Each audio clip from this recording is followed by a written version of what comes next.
Bueno, vamos a conversar un poco más sobre los datos sobre desapariciones que se dieron el viernes pasado en el marco de la conferencia presidencial. Recuerde que el gobierno, aquí lo comentamos el viernes y también hoy por la mañana al iniciar el programa, pues reconoció que en el Registro Nacional de Personas Desaparecidas y No Localizadas hay 133,000 nombres, pero dice el gobierno que solo son, digamos, desapariciones confirmadas las de 43,000 personas, es decir, un poco un poco menos de la tercera parte. Vamos a hablar de esto con la maestra María Luisa Aguilar, directora del Centro de Derechos Humanos Miguel Agustín Pro Juárez. ¿Qué tal, maestra? Buenos días. Gracias por estar con nosotros. Hola, Pascal. Muy buenos días. ¿Cómo estás? Muchas gracias por el espacio. Bueno, pues ¿cómo ven ustedes este dato que dio a conocer el gobierno federal en la conferencia mañanera? Bueno, desde el Centro Pro vemos esta presentación preocupante. A ver, lo primero que diría es que la revisión de registros siempre es bienvenida, los propios colectivos lo han solicitado en múltiples ocasiones.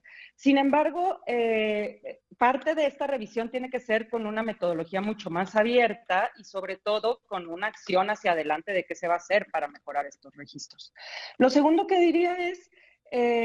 parte de una premisa que consideramos equivocada, es decir, este énfasis en que hay dos tipos de desapariciones, las que fueron cometidas en el contexto de la llamada Guerra Sucia y luego las cometidas a partir del 2006 en el contexto de la guerra contra el narcotráfico, que nos dicen que ya no hay responsabilidad del Estado en esas desapariciones.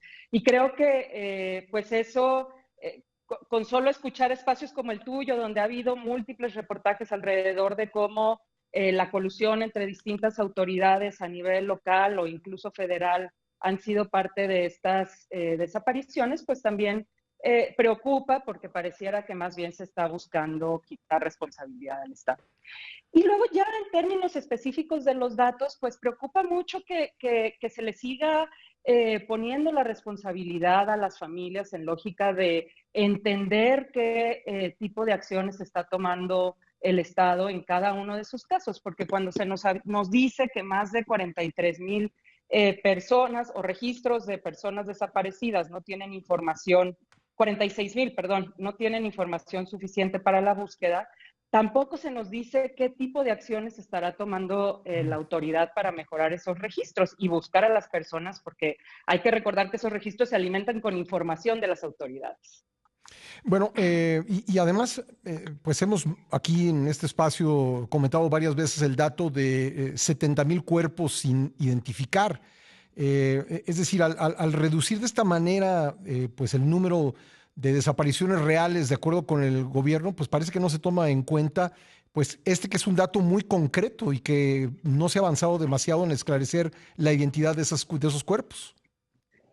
Totalmente, y yo creo que al segregar estos datos de manera como tan tajante de decir, bueno, hay algunos en los que no hay información y sobre eso no se nos explica cómo se mejorarán esos registros, los otros en los que nos dicen hay información con búsquedas administrativas, pero no entran en más detalles sobre este gran rezago forense que cuenta el país. Se nos quiere limitar a decir que se están haciendo pues búsquedas de gabinete y poco un trabajo más detallado y mucho más especializado para enfocarse en este gran crisis forense que existe en México y que hay que reconocer, México no tiene la capacidad para abordarla en su totalidad y requiere de mucha asistencia internacional y cooperación internacional para el tema. Y tampoco hubo información, María Luisa, respecto de cómo se van a evitar pues futuras desapariciones, porque yo creo que en el registro, más allá de lo puntual o no que sea la información que hay ahí, pues creo que sí hay una serie de indicios que dice dónde están desapareciendo a las personas, o por lo menos dónde se está denunciando la desaparición de personas, en qué municipios, hasta en qué colonias, qué grupos de edad. Sabemos, por ejemplo, que hay una grave crisis de desapariciones entre las mujeres jóvenes, las mujeres adolescentes, y no parece haber una política pública destinada a evitar que continúe esta situación. Totalmente, yo creo que ese fue la gran ausencia de esta presentación, que además se nos había dicho que era una presentación de una base nacional de carpetas de investigación que no se presentó, también que deriva estos cambios normativos en una discusión con varios colectivos el año pasado, en el que se había prometido que se iba a presentar una política estatal y tampoco se presentó.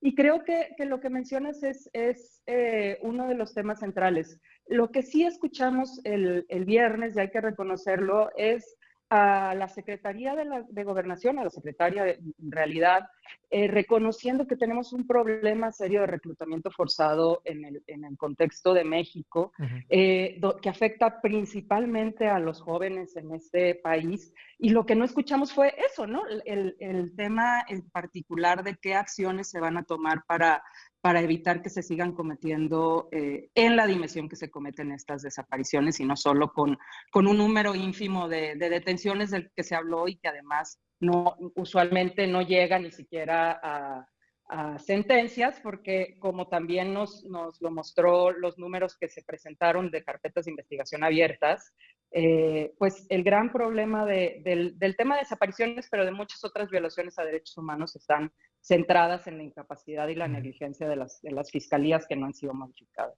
Pues recojo de nuestra conversación, María Luisa, que por lo menos el tema ya está discutiéndose en la esfera pública, ya lo está abordando el gobierno federal, porque durante mucho tiempo pues daba un poco la impresión de que se quería pretender que no existía un problema de desapariciones. Creo que por lo menos ya está ahí y bueno, pues hay que pues seguir, por lo menos en lo que toca a nosotros, ustedes hacen un trabajo muy importante, pero en lo que toca a nosotros, pues seguir dando la información concreta de casos que hay y todo aquello que pueda pues ayudar a minorar esta grave crisis que estamos enfrentando. María Luisa, muchas gracias por haber estado con nosotros. Muchas gracias, Pascal, y muchas gracias por abrir el espacio a estos temas. Como dices, eso es uno de los temas centrales, el poder ponerle rostro a esta crisis y hablar de ella. Gracias, gracias, la maestra María Luisa Aguilar, directora del Centro de Derechos Humanos Miguel Agustín Pro Juárez, el Centro Pro. Vamos